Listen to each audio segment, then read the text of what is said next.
Welcome, ladies and gentlemen. My name's Nightchronic here on this Destiny 2 video, and today we're taking a look at my top 10 Hunter Exotics in Destiny 2 Season of the Deep. And of course, as always, I have made a spreadsheet for this video, the dark theme, color-coded, rankings, all the stuff for the Hunter Exotics, which can still be found at my Discord server, link in the description down below on the channel #spreadsheetstock. And of course, throughout this video, we'll be talking about my top 10, but obviously all the other things are ranked as well. So keep in mind that the top 10 can only include 10 options. There's still a lot of great stuff that just don't meet the top 10. And again, these videos and those spreadsheets would not be possible without my patrons on Patreon. So if you like them, if you want to see them continue, please consider checking them out in the description down below. And if not for me, at least check it out for the cute animals that are on screen right now. I'm sure there are a few of you that went, "Aw." Without further ado, let's go ahead and get into it. On screen right now, this is my spreadsheet. Beautiful dark theme, color-coded pictures, recommendations, although I'm a bit embarrassed. The recommendations may be a bit off, but I will be getting around to that. Just haven't had a lot of time lately. As well as the PvE PvP rankings for all of the different exotics in the game. Keep in mind, the last time I did Hunter Exotics was back in Season of the Seraph, so there were a lot of changes since then. That's why there's a lot of different colors here. Without further ado, let's go ahead and get started. Coming up first at number 10, we have the Atherosis Embrace. And honestly, this is one of the more fun exotics in the game, because in PvE, with my 1-2 punch combo and the melee damage bonus from this, I can get the weighted knife to do over 300,000 damage to Carl. And if you don't know, rockets do around 70 to 80,000 damage to Carl. So that's a lot of freaking damage. And that's only the PvE side of things. This thing's actually even better in PvP as well. If you don't know, it has better aim assistance on the weighted throwing knife, and it will actually have better aim assistance after bouncing, and it can also bounce a second time.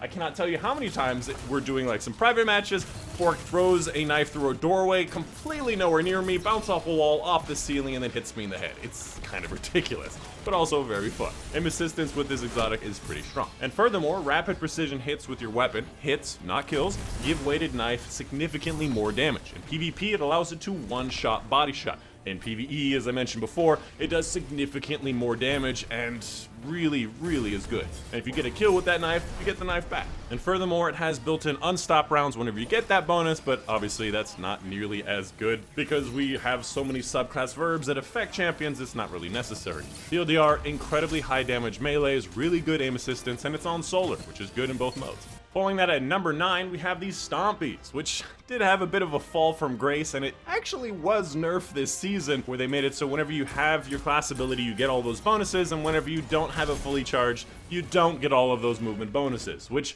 essentially means you're not allowed to use your class ability, and you want to basically unbind it so you don't lose all those bonuses, which, in my opinion, kind of sucks, but now we don't have that -50 airborne accuracy issue as we did before. So it kind of just got really good and really bad at the same time, and just kind of where it was before. Either way, it's a very good and simple exotic. You move very quickly, you jump very high. It's something that in PvP will always be a good option, and now again, you can kind of have the airborne accuracy. And don't forget about this thing in PvE as well. The fact that you can obviously get through jump puzzles easier, move through strikes faster, is not something to be snuffed at. And if you don't remember, I believe it was a couple seasons ago, they also removed the shotgun spread penalty from sliding, which obviously this is very good with sliding as well, so keep that in mind as well. It's still really nice for that effect as well.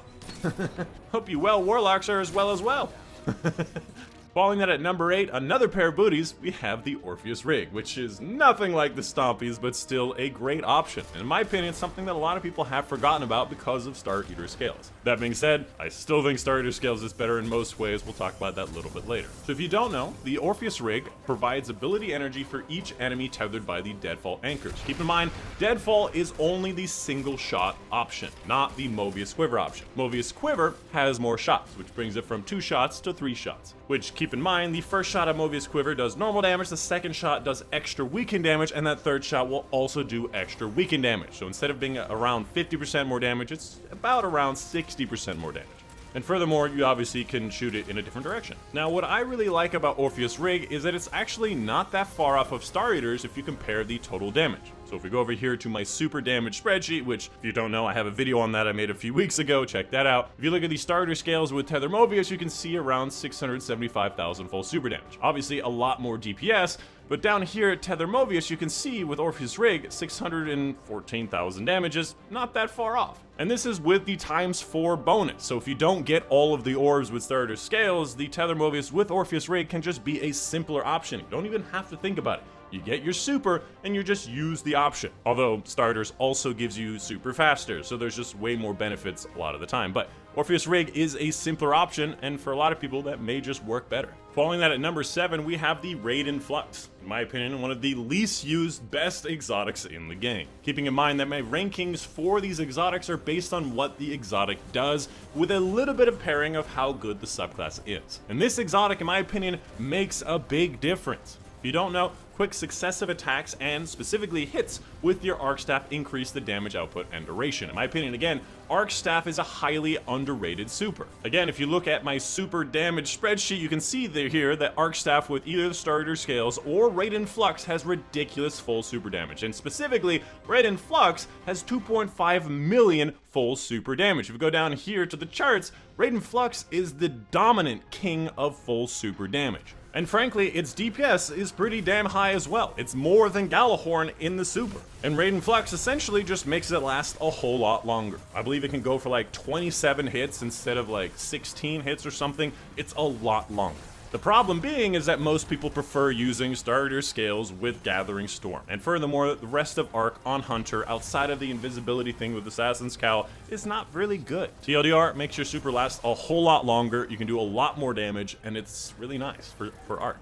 Following that at number 6, we have the Gear Falcons Hober. In my opinion, one of the more fun options in the game, and it's still very effective in the high level play. I believe when this thing first came out, it was really OP in PvP, they disabled it and changed it, and then it shifted to just being really good in PvE. If you've never heard of it, your void weapons gain volatile rounds after you emerge from being invisible. And whenever you are invisible and defeat a combatant with a finisher, otherwise PvE, all of your weapons gain bonus damage. Although that part doesn't happen that often, it is nice to have, and furthermore, you and nearby allies also get a reserved overshield and improved class ability regeneration whenever you do that finisher thing, and these reserve overshields are used when you use your class ability. Which, you know, this overshield is okay, but the main point is that anytime you exit invisibility, you get volatile rounds. And on Void Hunter, there's like 4 different ways to go invisible, especially Stylish Executioner, which allows you to have an infinite cycle of going invisible, affecting somebody with some void debuff, and then going invisible again after you get the kill. So essentially, you affect somebody with a void debuff, either by your smoke bomb or your grenade, which I recommend weaken effects on grenades on void always.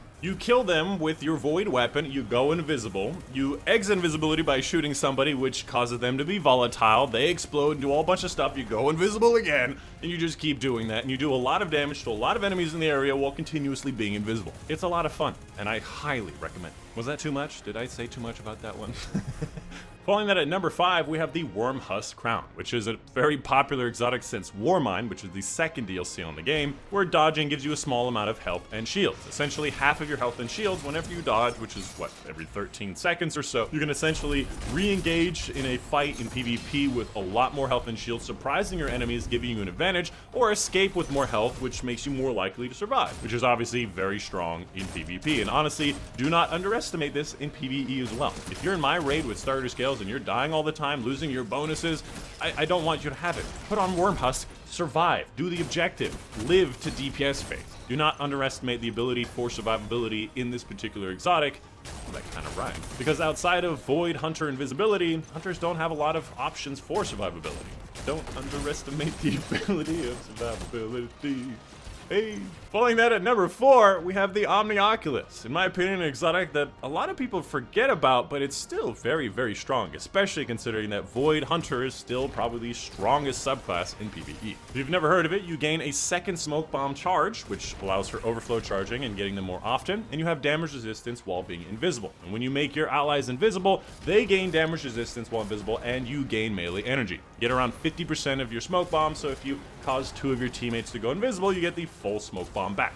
On top of the fact you can also have the Gambler's Dodge, so you can dodge near an enemy and get your smoke bomb back. And that damage resistance isn't as crazy as it was before. I think it was like if you both have Omni Oculus and you make your teammate invisible, they get like the ×4 resist. I don't think that's the case anymore, but even a ×2 resist or ×1 resist is still very strong to have, and it's very nice to not only be invisible and make your teammates invisible, but also, again, resistance. In PvP, it's not nearly as good as it used to be because invisibility removes your radar, and again, it's not that ×4 anymore. In PvE, who cares about a radar?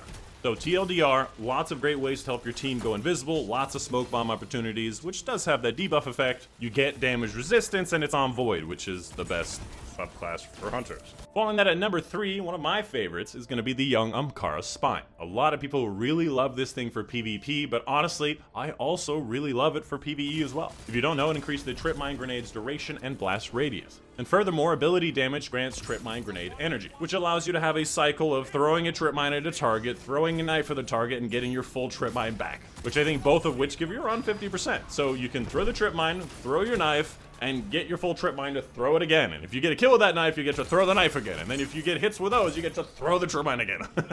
Which is what I usually like to do in PvE. Furthermore, there's a lot of other bonuses to Young Umbrana Spy. I think there's built-in fastball. Your trip mines have a lot more resistance. They just have a ton more health. They're not immune, but ton more health. They're considered one of those improved trip mine grenades. It also does more damage. For some reason, it doesn't say it does, but it actually does more damage with this exotic. There's a lot of little bonuses to this. But TLDR, it's great for ability. It's on solar, which is good, again, for both modes. And frankly, there are really not a lot of great grenade build options on Hunter. This is one of the few that I really like. The only problem is it's on trip mines. And let me tell you, I suck at throwing trip mines in the right spot.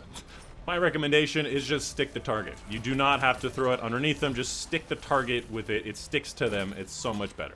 Or just get like good? I guess I'm just not. Moving on up next at number 2 is going to be the best PvE exotic for hunters in the game, the Star Eater Scales. And if you've never seen this exotic before, you probably never played Destiny, because hunters are the most popular class, and this is the most popular exotic on those classes for the people that have it. The main perk, the Feast of Light, you gain additional super energy from Orbs of Light. I think you get around 50% more energy per orb, and while your super energy is full, picking up an orb of power overcharges your super, causing you to get a burst of healing when you cast your super, and bonus to super damage, which every orb gives you a stack, up to 4 stacks, and up to those 4 stacks allows you to do 70% more damage with your super. Again, let's go over to that super damage testing thing. You see all these Star Eater scales up here in the top of the top? Well, that's crazy because you see all this blue here with tiny little bits of yellow because these supers on Hunter do ridiculous damage with Star Eater scales. 70% more damage to supers that already are the best in the game?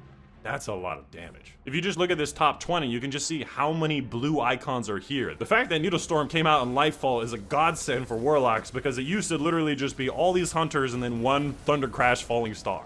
So TLDR, if you want to do DPS in raids, in Grandmaster Nightfalls, whatever PvE thing you want, you use Star Eater Scale. Although it's not very fun and interesting, it crunches the competition. And the fact that there is a neutral game element where you actually get a benefit before getting your super is nice to see as well. And finally, at number 1, we have the Dragon Shadow. And frankly, Dragon Shadow, Star Eater Scales, either one could be number 1, it doesn't really matter. This is going to be the PvP god for the hunters. And frankly, I find that not enough people are using the Dragon Shadow. I feel like more people use Stompies in PvP than Dragon Shadow. If you don't know, dodging reloads all of your weapons, which is nice but not the purpose, and it increases both your movement and weapon handling for a brief period of time. If you don't know, that also increases your mobility by 20 points, which means you technically only really need a tier 8 in mobility, which is good for the hunters because they need to get recovery, resilience, and mobility, so it's good to have, as well as probably discipline, so it's good to have an extra. And it gives you ridiculously fast handling speeds. It's way faster than Quick Draw ever was. Your weapons will be swapping almost instantly. That allows you to aim down sights a lot faster, sprint to fire speed.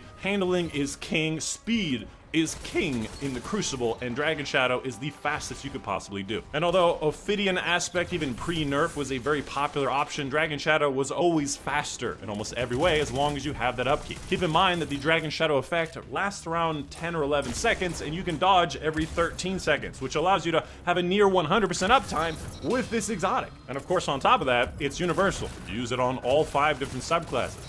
Wow, there's 5 of them. That's crazy. And of course, I want to give a big shout out to some of my patrons on Patreon. Specifically, big thank you to Mom and Dad, Kibishal, Wafar and Prez, Joe Baden, Robert Strayer, James Osler, Ethan Hodgins, Monty Armstrong, Monday, Steve Barton, June Panther, Casey Reckon, William